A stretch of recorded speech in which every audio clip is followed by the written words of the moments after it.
Hello and welcome to this week's edition of the Record Raiders podcast, brought to you by NordVPN, the best place to get premium cyber security and all for the price of a cup of coffee per month. My name is Andy Newport. I'm delighted to be joined by my Daily Record colleague, Scott McDermott. Scott, how are you, pal? I'm good, Andy. Yourself? I'm roasting here. I hope you can't hear I get the fan on full blaring because it's a sweatbox here in Paisley today. What about you? We're no suited to this weather, are we, at all? I'll know all about it when I hit Miami on Sunday. Rub it in me, man. Rub it in, why don't you? Listen, before you depart for the World Cup and Scotland duties this summer, we've still got some really big Rangers news that's come out of Ibrox this week to address. We'll just get right into it. Nowhere else to start. Lawrence Shankland, as we speak, we believe he's been put through his paces. I don't know if it's Ross Hall or one of these other private hospitals, but he'll be getting put through a fairly vigorous medical right now as he looks to complete what is, I must admit, a transfer I just thought might never happen. It now looks like it's very much on. What's your take on it? Well, clearly the club have listened to the Record Rangers podcast last week and came to their senses, Andy. We've said so often on here, I've been saying it for years, some signings are just, to me, just really obvious for clubs. You go back, think about Celtic and John McGinn and Rangers, Lewis Ferguson. I was trying to think of some more non-old firm, maybe like Lee Griffiths, the Hibs, stuff like that. There's just some players that you think, because of their allegiances to that club, just perfect for a specific club. And we've said Lawrence Shankland to Rangers as a transfer that you'd have thought would have happened a good few years ago. For whatever reason, it hasn't happened. Rangers have had a chance, or have had chances over the years to do it, haven't they taken the opportunity? But finally, they've gone for him, and I think it's 100% the right move. It's a brilliant move for the player himself, obviously a boyhood Rangers fan, dagger blow to Hearts, losing their captain, top scorer, talisman. But this is what when Rangers were successful in winning trophies, this is what they used to do on a regular basis. Go and plunder the top flight in Scotland for the best players. Weakening opposition as well as strengthening their own squad. And the signing of Shankland will certainly do that. Andrew Kavanagh, a couple of weeks ago, when we were interviewing him, he couldn't have been any clearer. They wanted to sign leaders with SPFL experience, guys that knew what Rangers were all about. And Lawrence Shankland ticks every one of those boxes. He's a top striker. He'll be 31 in August, so he's not getting any younger. As I say, this deal should have happened a long time ago, but better late than never. And if he stays injury free, I think he'll be a massive player for Rangers next season. I first got wind of this, the rumours about this last Wednesday, I think it was. Picked out with the club. We were still in the process of checking it out when it came out. Come Sunday morning, I get a bit more detail in terms of the contract, but crucially, the thing that allows Rangers to get him, because we all assumed he was under a 3-year deal at Tynecastle, is this clause in his contract that allows him basically a break period after 12 months, a cut-off point, if you want.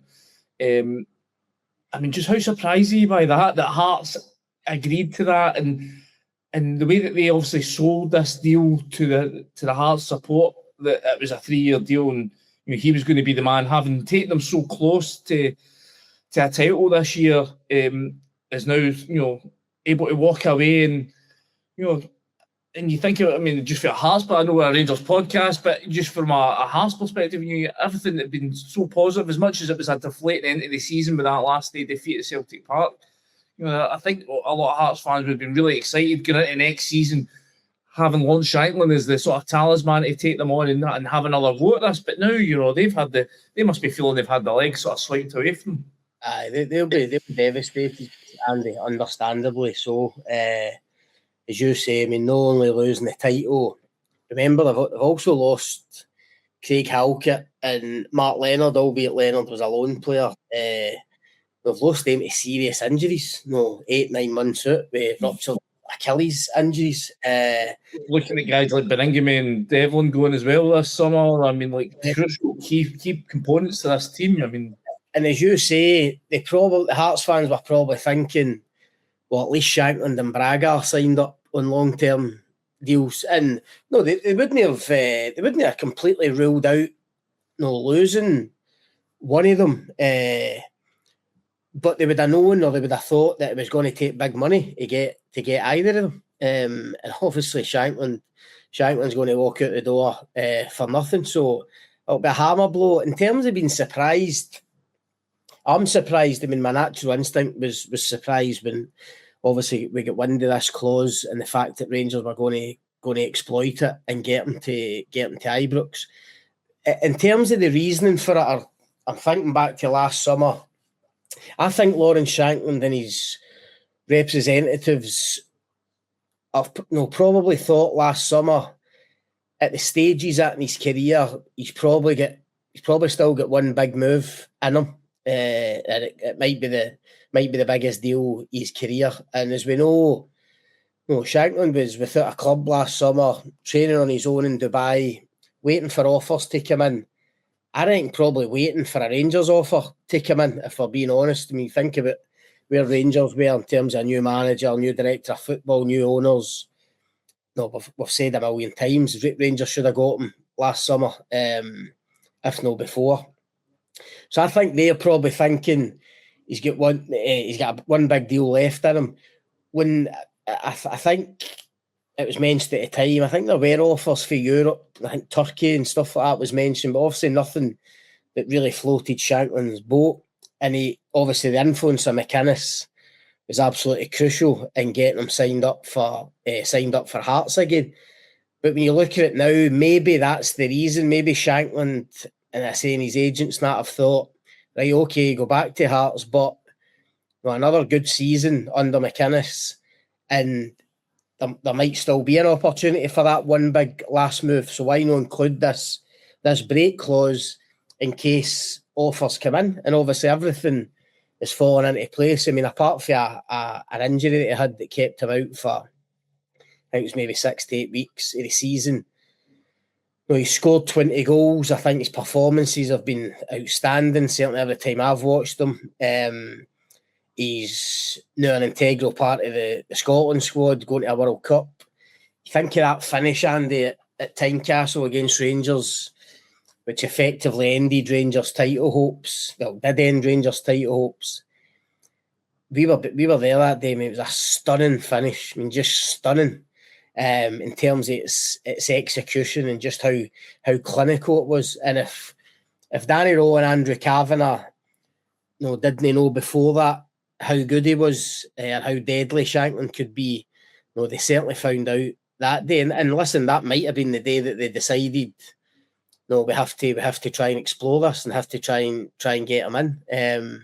So to get back to your point, I was surprised because we weren't aware of this clause. But when I look back at last summer, I can understand probably why they were so keen to get that in. And look, it's paid off for him. It's paid off for Shankland big time because he's going to get the move.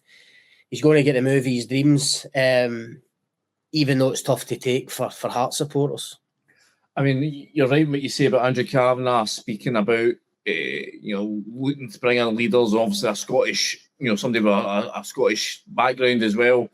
I mean, just thinking back to, we were obviously sitting with Andrew Kavanagh in the press room Sunday a week ago, a week past, and when he was talking about what was required in the squad, what type of player, and it was really hammering home they're looking for guys with character, with leadership qualities. And I just, the one player that screamed out to me in my mind was Lawrence Shankland. And having spoke to other people at the club, I think the thing that really has encouraged them about this deal from the negotiations with them was obviously, from the whispers come out, it seems to have got progress very quickly to the point where they're at a medical and probably preparing to announce him. Is that just how keen he was? This is a guy who this is his lifelong ambition, his dream move. He's desperate to make this happen. He's desperate to make an impact for this Rangers team, and I think that's what's really encouraging them. We've all been speaking about for weeks about the lack of people within that playing squad who really grasp what Rangers are about and the need to perform, the need to win. Every time you pull on that jersey, I don't think there's been enough of guys that have really sort of understood what was required.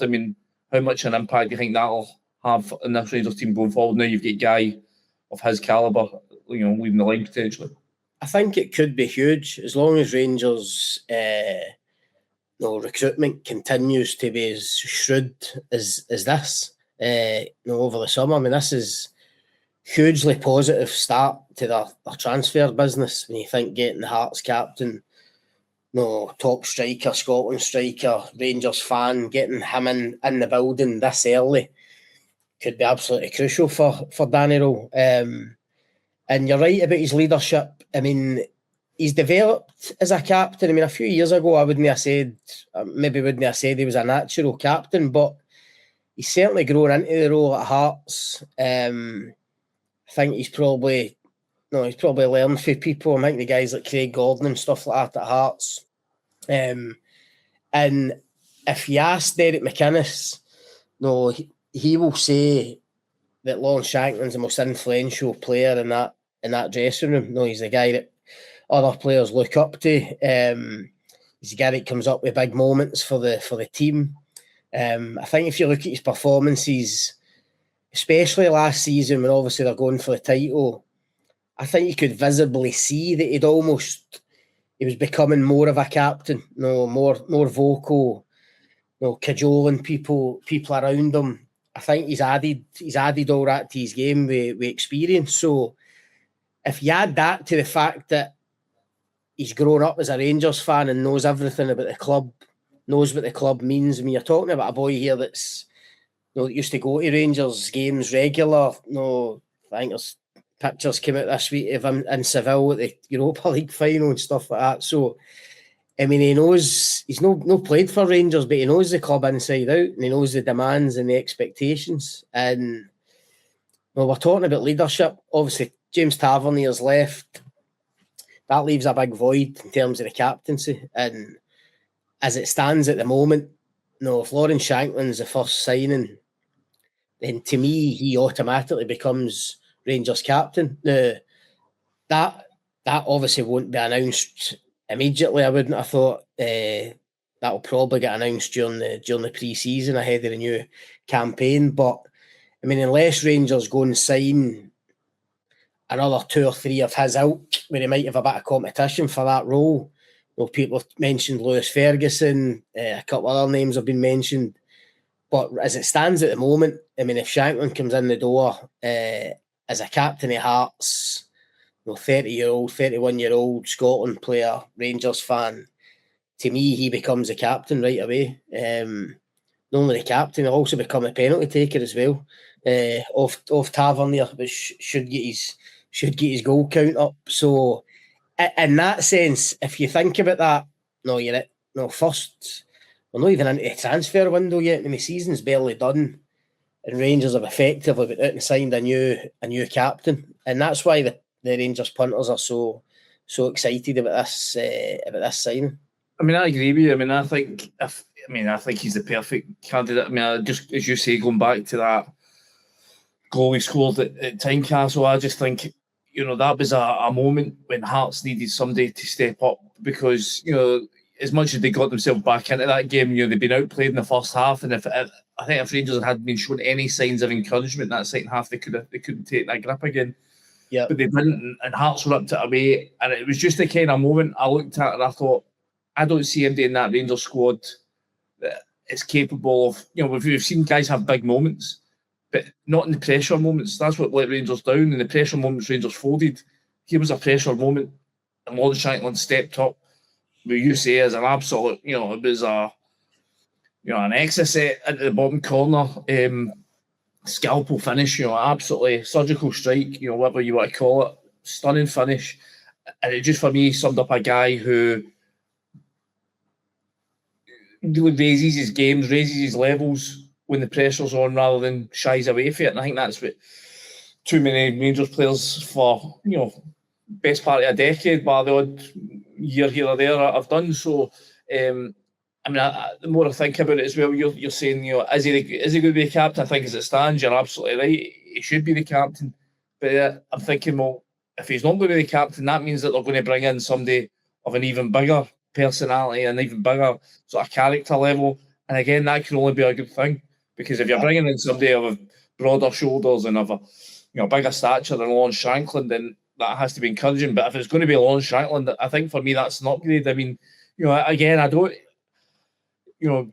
so many people spoke about Tavernier and what type of, captain he was, and was he a vocal enough? Was he enough? He's a guy who led by performances, but when his performances dipped, was he still leading? No, I mean, Shankland, having you know him well as I do, I mean, he's not a massive personality in the terms of he's quite quiet. He can be, he's not prone to making huge, massive, bold, daft statements. He can be quite understated at times, but what he has about him is a sort of seriousness about him, and I think you realise when you talk to him, that's a guy who is a serious figure. I mean, for me, just looking ahead to next season, we've seen him play. I mean, it's funny because I had him in my head sort of from his younger days. He was just an out-and-out number 9, and we obviously saw him at Hearts sort of develop into this sort of, more of a playmaker at times. I think that was helped by his stint in Belgium, but I think he famously said he ended up playing wing back, which I'm still not getting my head around that one. But I mean, do you see him being somebody? Is he there to replace Chermiti? Is he there to partner Chitty? Is Chermiti? Is he there to be the guy who is he there to fill the bench? And is it still going to be Chermiti's the number one? How do you see it playing out next season? I think Shankland will play most games, but Chermiti might play most games as well.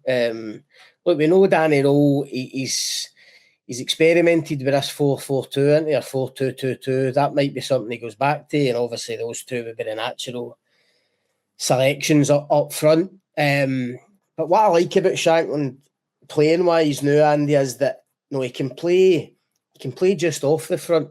And normally when you play just off the front, you then worry about maybe a lack of goals. Is he in the box enough? But he's mastered the art of being able to drop off, but still get in the box and get chances. He kind of plays that half position, like it's like sort of, I don't know what you call it, a 9.5 sort of thing. I mean, he's sort of he's not really a number 10. He's not really an out-and-out poacher either. He just sort of flits in and finds those spaces. I mean, I'll probably get slaughtered for it, but I wrote in the piece I wrote this morning about him, I actually compared them, and look, it's different levels here, but I actually compared them to the way Harry Kane plays at Bayern Munich, because you're going to stitch up with the digi boys here. I can see already. I can see the headlines. But if you watch Kane for Bayern Munich, he does spend a lot of time linking play, knitting things together. Against PSG, he basically played the central midfield. Honestly, and so you can do it if you're intelligent enough and clever enough as a footballer. You can do it. Shankland's got that ability. I mean, his hold-up play is terrific. He's added that link-up play to his game. You're right. When he was younger, he was just a penalty box striker, but he's evolved and he's developed. As I say, link-up play excellent, and he'll bring others into play. But at the same time, crucially, he's no lost that knack of scoring goals. I mean, he had a season a couple of seasons ago when Neil Critchley was the manager, and he tried to almost play him as a number 10, and the goals did dry up, if you remember, and he just wasn't getting in the box enough. Unless the Hearts weren't doing great as a team, that probably contributed to it. So, he could play just off Chermiti as a 2. If Chermiti's not playing, he can obviously just play up there as a lone striker. That's not a problem to Shankland at all. But even if you wanted to go 4-3-3 or 4-2-3-1, Shankland could play in that hole just behind a Shermiti, obviously with two wide players at either side and then two sitters behind them. But it's going to be interesting to see how Danny Rowe utilises them, because as we touched on last week, we still think Shermiti is going to be a massive player for Rangers next season. At 21 years old, 15 goals in his first year. You look at that hat trick at Falkirk, last day of the season. I mean, I think he'll still be a big player. So you could just say, Rangers will be hoping they've got a lot of games if they can get into obviously the group stages in Europe. There will be a lot of games, so can the two of them maybe share that load? Ryan Nadiri comes into your thinking as well. Does this spell the end of Majowski's time, or do you think given if they're going to play with four strikers for the majority of the season, do you really need to run with four? They're going to run with two strikers up front. Do you need to run with four? Couple on the bench. I've always thought back to Man United in their heydays. I mean, they always had four top class strikers. You just rotate them, but when you've got four kind of established strikers, I think it's hard to keep them all happy. Normally, you'd want the fourth maybe to be a younger player or a lone player or whatever. But Rangers are obviously going to have four. My gut is that they might try and sell Majowski if they can get a buyer. Obviously, Nadiri's just in the door. He's younger. Rangers spent a lot of money on him. I think he's slightly... I understand that Majowski's on a pretty decent wage here as well. So, I mean, that will come into it as well, obviously. Yeah, and I think Nadiri's a bit more kind of flexible, a bit more mobile in terms of his positioning. I mean, you can play Nadiri in one of the wider positions if need be. You can play him in that number 10. He's done that before as well. Even though he's not a kind of natural number 10, but he can play off the front as well. He's got the legs. It means he can. Exactly. I mean, a lot of the time he's had to sacrifice himself. He's had to just basically be a bit of a grafter at times, and it's not been pretty much, but he's been effective on that. Rowe's used him already this season, actually playing off the front and trying to nullify the kind of opposition number 6. I think I seen him doing it at St Mirren not that long ago. So, and I remember asking Danny Rowe, and you're right, he was almost sacrificing Nadiri's attacking qualities just to do a job for the team. I think the good thing about Nadiri is he is that type. He has got that attitude about him. He's a grafter. So, if one of them was to go, I think it'll be Majowski. But see, just on Shankland, Andy, we're talking about his playing ability, and you're talking about leadership skills. And the other great thing I think about Shankland coming in is his hunger. His hunger to go and win things now with Rangers at this stage in his career. Normally, you get a guy in at 30, 31, you would maybe question that hunger. But as you touched on earlier, this is a boy that he grew up supporting Rangers. This has been his lifetime ambition. This has been his dream. And there's probably been various points in his career where he's thought, that's definitely not going to happen for me.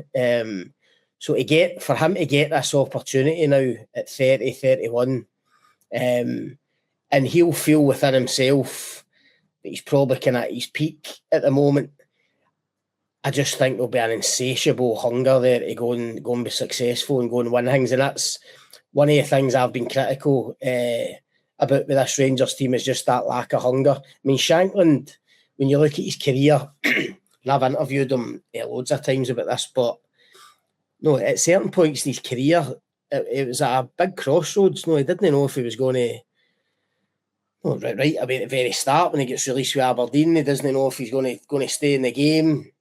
He might need to go out and get a proper job, if you like. There was another, I think at that time, remember a piece I did with him, when he basically, he had to train on his own at his old high school. Tells a great story about getting into the local JD sports or whatever, just buying 2 footballs and just going himself and basically training himself. So this is a guy that's he's had to fight for everything that he's got in the game. So he's not going to get to Rangers and put the tools away. So to me, that's what should really excite the Rangers fans, as well as his ability, as well as his leadership qualities. But a guy that's going to come in knowing what the club's all about and we have a real hunger to go and be successful. And if they could add another 2 or 3 like that, I just think you'll see a massive difference in Rangers' performances and consistency levels going forward, which has obviously hindered them the last few years. Well, moving on from that, we're right into the summer sort of transfer window speculation season. Loads of... I know, the season's been barely done. I thought we got a bit of breathing space once the season finished. Jesus. You're lucky, me, man. You're away to the World Cup. I've left to chase up after one of these myself. So I'm believing it to you. I'll be asking you, before you up and telling you to make some calls to the night. I mean, well, just to shoot down one of them, I think Josh Windass again. I remember right back in January there was definitely some interest back in January. I think a loan proposal been made. I think the suggestion was Rangers couldn't have covered his wages. Some suggestions that Rangers are back in from this month, but as far as we believe, that's not happening. But on a more sort of positive front, Dan Neil, obviously former Sunderland captain, I think he was, spent the last 6 months at Ipswich. Looks like there's some concrete interest in him. I think I asked the question a few weeks back, and it wasn't shot down, but it was hinted at that Rangers would have some serious competition for his signature. I think Coventry obviously been promoted with Frank Lampard back to Premier League after a long time. I think they were one of the teams sort of credited with an interest, but it looks like from the rumour mill that things are progressing that front. Rangers might have jumped to the front of the queue, might have a sniff at it. And then also Elliot Watt from Motherwell, those rumours don't go away. I spoke to a few people, certainly say that Rangers are interested, but so far we understand no movement. Is that your understanding on those 3? It is. I mean, obviously we're checking these things out as much as we can, constantly, and I think you've summed it up quite well there. I mean, of the 3, to me, Elliot Watt seems the most likely. I mean, there's definitely the tweets that have resurfaced. There's been a few exactly. ones come back for the last few years that seem to hint where his allegiances lie in Glasgow. That is another one, obviously, with Rangers at heart, which is what the fans are obviously wanting, what Andrew Kavanagh's wanting, but. No, Elliot Watt, there's definite interest there. He's definitely on a list of Rangers targets. From what we've been told, though, there's no been any contact with Motherwell as yet. I certainly checked that out on the players' side yesterday, and as of yesterday, there was still no movement in that front, which I think might surprise folk, though. I mean, given he's sort of there to be plucked, but I wonder if it's just the confusion with Motherwell obviously being without a manager, whether or not I think he's still got 2 years left in his deal at Fir Park, that they might be thinking we'll just hold off until the new manager comes in. But I would still think Rangers would be confident of getting a deal done in that front. I would have thought so. I mean, listen, Rangers have maybe just been tied up with Shankland in the last week or so and haven't got round to it. As I say, that there's a definite interest in Elliot Watt, and it feels like just a matter of time before contact is made with Motherwell. And look, there was reports last week that Motherwell will be looking for £3 million for Elliot Watt, which I must admit I think is quite a lot. Whether that'll put Rangers off, I'm not sure. When you think about, you're talking about Dan Neil there. I mean, I think he's available on a free transfer. Now, there might be more competition for him, but would that mean Rangers can maybe putting more emphasis on trying to get Dan Neil in? Who knows? You're right. Dan Neil has been on the radar for a long time. I think he's one that Danny Rowe specifically likes, obviously for his time in the Championship. He's got leadership skills because he's been a captain. He was a huge part of Sunderland's promotion to the Premier League. And then obviously once Sunderland got up, they made massive changes to the playing squad, and his game time was limited. That's what seen him get out to some games. Hacker sort of took his place in their team, didn't he? Pretty much. So, but I think you're right. There's a lot of competition. No, I think there might He's- be. I was just going to say, he's surprised to see them go back down that championship route. I mean, we know, we only have to look back to last year. We only have to look back to Michael Beale's time, that the sort of, the pitfalls of signing guys to championship. Given just how, listen, if Dan Neil's got the sort of interest in them that we let it believe, and especially if it's like, Coventry going back to the Premier League, he'll be asking for a pretty hefty wedge in terms of wages. I mean, so these guys don't come cheap when they come from that division.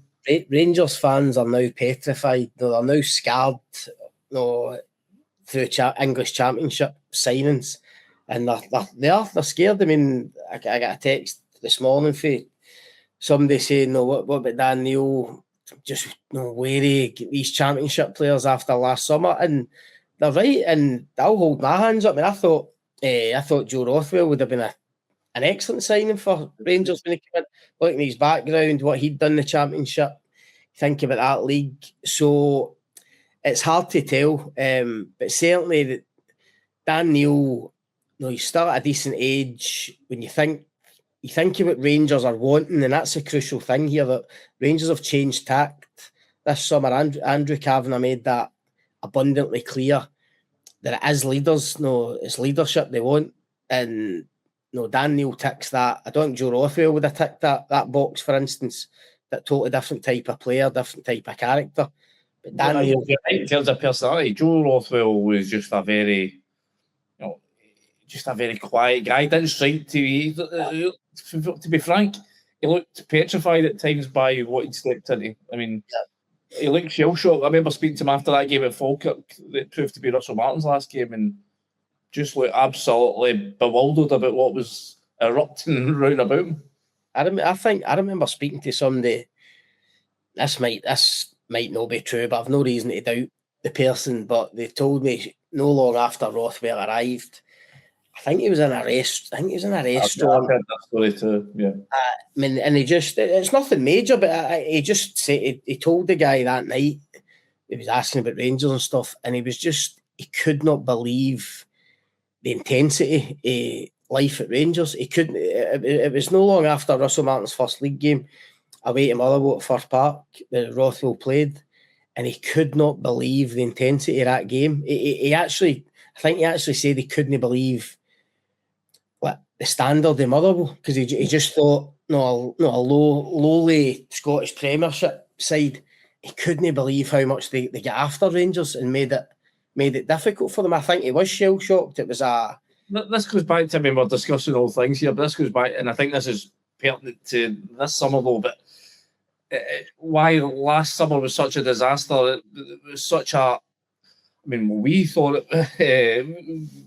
we had more doubts about Russell Martin, but I think for the club's point of view, I mean, they would have expected a guy like Russell Martin, having played up here, having known what it was like, would be picking guys who he thought could handle that. But it just seemed last season that was utterly overlooked. They went for, they were looking purely at football characteristics and completely discarded the mental aspect of playing for a club like Rangers and playing in a city like Glasgow. And whereas, obviously, as we heard from Andrew Kavanagh, as you just referenced there, that is now shot to the number one on the top of the requirements list, is that they have to be able to handle life in Glasgow and walking out to 50,000 and more than that, walking out into 8,000 fans at St Mirren or 10,000 fans at Rugby Park, and that's the real acid test. If you're dealing with those kind of venues, everyone can get themselves up for an Old Firm game, but it's like you go to Livingston or you go to Fir Park, and it's like they're baying for blood there. I mean, every game here is a cup final. It's a cliche, but I think a lot of these guys that come up from England and think they can just scoosh it, they soon find out. And when you say dealing with venues, by that, I'm sure you mean you need to go and take the ball in those venues. The fact is that you go for a throw-in and they're baying for blood there. It's not like, you've heard the comments about the Premier League, it's a bit of a tourist trap, and there's certainly not that up here. You need to go and take the ball, and see if you lose it a couple of times, you need to go and take it again. You can't you just can't hide. You need to puff your chest out and go and, as I say, go and take the ball again in difficult areas. And I just think you're 100% right. Rangers looked at talent alone, or what they thought was talent alone last summer. And I mean with that, guys like Aarons and Asgard and Rothwell, people like guys that have undoubtedly get talent. I mean, nobody's tidy. Yeah. Nobody's denying that. I mean, Aarons played in the Premier League, went to Valencia. Rothwell, Championship, was a Leeds Player of the Year, Championship, getting them promoted and that. But these guys just couldn't deal with playing for Rangers in terms of the expectation and the pressure and the intensity of it. So, and again, going back to the very start, that is the beauty of somebody like Shankland. I mean, it is a complete no risk signing, if there is such a thing. I mean, apart from the potential of injury, which is the same for every player. No, Lawrence, you've talked about it there. Lawrence Shankland knows every venue in Scotland like the back of his hand. Nothing's going to face him. I mean, his last goal for Hearts was at Celtic Park in front of 60,000 when the atmosphere is incredible that day, and a title decider, and he still pops up with what could have been a big goal for them to get them the lead. So that is the beauty of the Shankland sign. Probably above everything else. You don't need to worry about anything. You don't need to worry about how he's going to cope with things. You don't need to worry about how he's going to deal with it. I don't even think it's going to come at a financial cost either, in terms of, obviously it's looking to be a free transfer. But in terms of his wages, I mean, he's not in a huge eye-watering deal with Tynecastle. Obviously, they simply can't pay those kind of sums. I don't even think it's a 5-figure weekly salary that he's got, and I'm assured by people at the club that they are not paying over the odds to get him here either. That again, that sort of works into the fact that he is desperate to come. He's desperate to make this happen. He's not demanding huge wages to come here. He's willing to come on, frankly, what would be quite a modest deal compared to some other guys that have frankly come here for huge sums and delivered absolutely nothing. So that's the key, Andy, as compared to the wages that Rangers have been forking out the last few years for players that haven't been up to it. And you're talking about guys, and by the way, obviously Tavernier goes this summer, massive wage, and certainly no begrudging James Tavernier that for his contribution to the club. But so you've lost that massive wage. I'm thinking off the top of my head, guys like Matondo and Danilo, who are on big money. If they go, and then that's Giga, who was on a huge wage at Wolves, of which Rangers were playing a hefty chunk of that as well. So you think you're saving all of that, and as you say, you're getting a ready-made captain. I mean, even if you just look at Tavernier's wage, for instance, and say Shankland does come in as captain, effectively replacing your captain on what a third of the wage, probably, at least. So actually, you're right. It actually makes great business sense as well, and that's what Rangers need to look at. And I think Kavanagh. I think when we spoke to Kavanagh the other week, he was asked, wasn't he, about in terms of budgets for next season and what they were going to spend. But I can't remember his exact answer. But he effectively said, "Look, don't worry about that. That there'll be money to spend, but that is."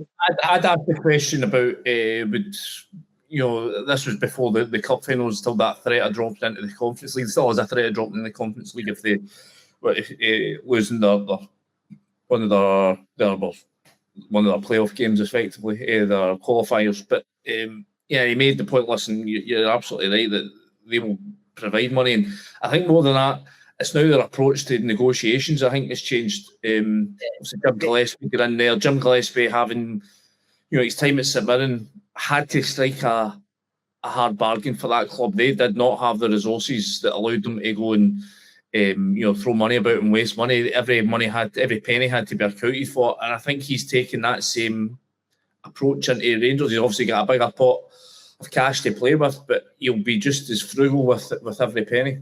I think that's what Kavanagh was saying. Look, there'll be money there to spend if they need to go and spend it. But the priority, that's not the priority. The priority is to get the right type. And even if that means a Shankland on a free or a Dan Neil on a free or whatever, I think they'd rather do that to get the right type of player in, as opposed to maybe going abroad, for instance, and trying to get a ready-made captain, but you need to go and pay 6 million for him, 6 or 7 million. Do you know what I mean? They'll try and be. I think they're going to try and be clever this summer in terms of the business that they do. I could almost see them, because they will spend. They'll spend money because a few players will go out, and of course, it's not just going to be free transfers that they get in. I could see them maybe spending like a wad on one player, for instance, like a big player. As they did with Chermiti, somebody that they think can be, let's say, caveat this, Chermiti took time, but I think you're now starting to see that X factor ability in him. If he carries on in the sort of the way he did in the second half of the season, he's got potential to be pretty special. I think if they see somebody else that can go on a similar trajectory, I think Andrew Kavanagh said it already that he's prepared to do that. If they think there's somebody there that they can flip for a whopping big profit, then they will certainly do that. So I don't think there'll be many. I don't think it will be like 4 million Antman, 4 million Majowski, 4 million Asgard, whatever it might be. That I think they'll step back for that kind of policy, if you like, and it will be far more astute, far more kind of targeted. Do you know what I mean, in terms of what they actually need? And obviously that goes back to our point about leadership and signing the right type of characters. And look, we're saying that, and we think that's the road they should go down. They've still to prove that they can do that, but Shankland's definitely a great start for them. Well, folks, that'll do us for another week. We'll wait to see when Lawrence Shankland's arrival is confirmed. We thank again to our sponsors, NordVPN. You'll be able to listen to this episode and many others on YouTube, the Apple Podcast app, and Spotify. So please like and review it, as that helps us to spread the pod far and wide. You can keep up to date with all the latest news, and that includes, as I say, the Lawrence Shankland signing, which we expect to be completed any day now. You can keep up to date at dailyrecord.co.uk as well as in the paper. So Scott and I thank you for tuning in, and we will see you next time.